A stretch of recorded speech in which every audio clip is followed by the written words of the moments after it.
Hey folks, today we're going to be making Korean bibimbap bowl and it's going to be delicious. As you can see here, I've got a bunch of different ingredients. I'm going to be using pork, but you can use chicken or beef, it works. I've got a bunch of different vegetables, daikon, onions, carrots, cucumber, and some cabbage. Now you don't have to use these, you can use different ones, you don't have to use all of them, you can just have some, you can swap in some others. But the idea here is we're gonna make kind of a quick pickle with some of these vegetables. It's gonna go nicely with that meat, and then it's all gonna be served in a bowl with rice. So come on, let's check it out. Okay, so what we're gonna do here is just kind of julienne these vegetables, cut them really nice and thin here. And when I'm doing it with the carrots, the cucumber, and the daikon. I think these vegetables work really well. As I said before, you can use what you want, but I do think that having some cucumber and some carrots are pretty important. The daikon is a really nice touch too. But you can see we're just gonna cut them real thin like this. Take a look here, we've got our vegetables nicely cut up here. And what we're going to do is just kind of put this in a bowl. And if you have extra, this is fine. This is quite a bit. I'm probably gonna have extras. Once you create this, you can throw it in a jar, any leftovers you have, and they actually go great in sandwiches. So if you're ever making something like a banh mi sandwich, these are delicious. And you can add, some onions in here, jalapenos as well if you like it. What we're gonna be using is a seasoned rice vinegar or sushi vinegar. If you don't have sushi vinegar or something like this, you can find another type of rice vinegar. And what this has is essentially some salt and sugar in it. So if you just have unseasoned rice vinegar, you can go ahead and just put like a tablespoon of sugar in there, add maybe a teaspoon of salt. I think that's about the right amount. You can do it to taste, but it should be slightly sweet. And what we're gonna do is just kind of, get this covered in here and let that sit. And it doesn't take long, I'd say 10-15 minutes is all it needs for this to pick up that flavoring. And we're gonna be using this, we won't have to cook this. This will just go right in our bowl once it's ready. Okay, all right, we got our ingredients prepped. So we have our aromatics here. These are going to be used for stir frying with the pork. We'll save the green onions. We'll use the whites for the stir fry, and then we'll use the green parts later just as a finishing touch. And I've also got my onions sort of chopped up, got our cabbage, and then I am actually going to be creating a candied jalapeno here. And this is absolutely delicious. A little bit of spice, some sweetness. My wife loves this. And if you want it a little bit less spicy, you can definitely take the seeds out before you cut it. So cut it in half, remove those seeds, and discard them. But if you like it a little bit spicy, feel free to leave them in. They are definitely a hit, and you can use these candied jalapenos on all kinds of different dishes. All right, with our veggies all prepped, let's start working on our protein here. So I've got some pork loin chops, and what you're gonna wanna do is just slice them into little thin pieces like this. Right? This is gonna cook really fast and is going to be very, very tender. Our pork here is ready to go, and we are going to be marinating it with this spicy bulgogi sauce. You can buy this at most Asian grocery stores, so look for it. And you can get a non-spicy version too. I think the spicy version is a little bit better.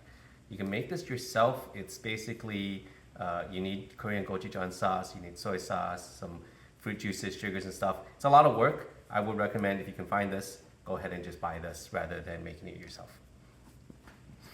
And all we have to do is just cover this up and then let this marinate for maybe 10 minutes. If you want to do this ahead of time too, if you want to prepare it the night before and let this marinate for a really long time, that's definitely great. Actually, it will be a little bit better, but there's really not a huge need to have to do that overnight. And once this is all ready, we can get started with our cooking. All right, we're ready to start cooking. And the first thing I'm gonna do is get the candied jalapenos going. So I've got a little bone here. And what you're gonna wanna do is get it nice and hot, get some oil in. Once that's ready, our jalapenos can go in there. And just let that cook a little bit. It won't take too long, just let it kind of cook down just a bit. Once that starts cooking down, what you're gonna add is some sugar water. This is about 2 tablespoons of sugar and just a little bit of water. You don't really need the water, but it helps prevent it from getting burnt there. So once that cooks down just a little bit, we're going to add some of that sugar water and then turn it down to low and let that simmer. Also add a dash of salt. Meanwhile, I've got this going for the pork, and I've got my wok piping hot, And this is going to be a two-stage cooking process for the pork. The first stage is just kind of cook it, and the next stage is to get it in the cast iron. And what that's going to do is going to give us that nice caramelization of the sauce at the end. It's going to add a really nice sweetness to it. So first, got the oil in the pan. Let's get some of our aromatics in there real quick. So our garlic, and green onions, and our ginger. Just toss that real quick. Once that's going, we can go ahead and get our onions in here as well. Just a little bit of the onions for now. We'll add the rest later.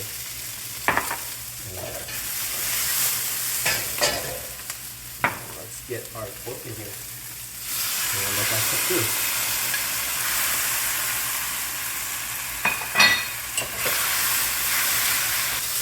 And just kind of keep it moving and let that cook until it is close to done.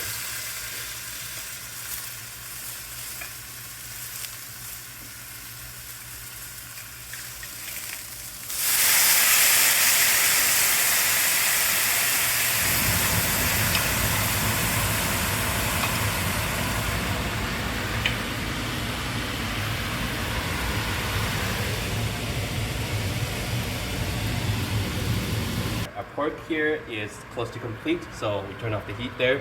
Now, one thing that I am doing here is I've got my cast iron bowl, and what you see is I put the rice in it, and I've got that over a burner, and that's going to heat up.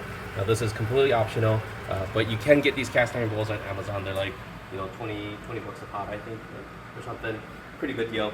But otherwise, yeah, you can go ahead and just skip that step too if you just want to use a regular bowl and just put some rice in it and get that ready. The nice thing about this is it will add a little bit of the sort of crispy crust on the outside of that rice, which is very tasty and adds a nice texture. And it also sort of, it's kind of a fun little thing. It keeps your food really hot as you're eating it as well, which really adds to the experience. But what we have here with our pork is this is done, and we are getting this cast iron piping hot. So once this is ready, what you're gonna wanna do is cook this in batches. So the idea is to not overstuff the pan. What we're trying to do is caramelize that sauce, get it a nice red color there, and then we will plate as soon as that's ready. So this will splatter a bit, just be careful. But I will just take about the amount for one serving, spread it on that pan.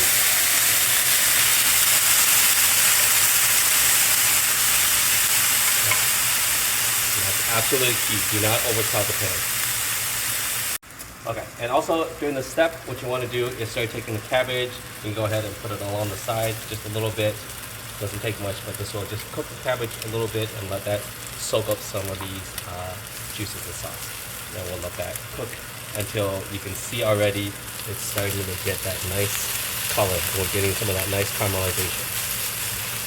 One more thing we're gonna add to this dish, we're just gonna fry an egg, and we're gonna do this kind of over easy. It is going to just help bind everything together, and it's a nice addition. Completely optional. I know it's more work, but we will just do that, and that will also be plated into our bowl. All right, we are ready to plate. Let's do this. We got our bowl here, and let's just start adding our meat on one side. Go ahead and do that. And then we will add our veggies. Let's just add some of that right here. Go ahead and add some of our candied jalapenos. Throw that right here. And our egg is going to go right on top there. And finish off with some green onions. There we go. That is it. And I hope you really enjoy. Don't forget to subscribe and like.